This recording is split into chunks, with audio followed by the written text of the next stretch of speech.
A reminder for myself to check Outlook sync device. There is so many unknown device in this list that I am shocked. My email being synced to other devices. I remove all and now you see nothing. This also explain why my Microsoft account shows so many sign in where I could not find where to kick them out. Now I found it make this video to remind myself where to kick them out.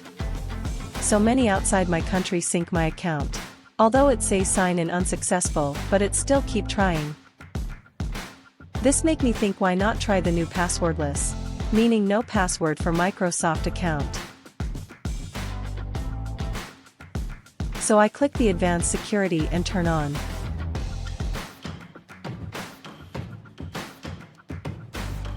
It say it reduce the risk of password attack. I click next. For text code it will give error as my primary account is already linked to my phone. So I can't proceed and I skip the video and click email code.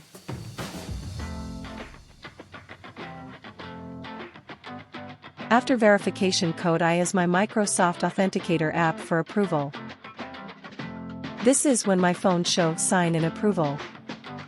And after approval I got password removed. And just now it was gray out, now it is turn on.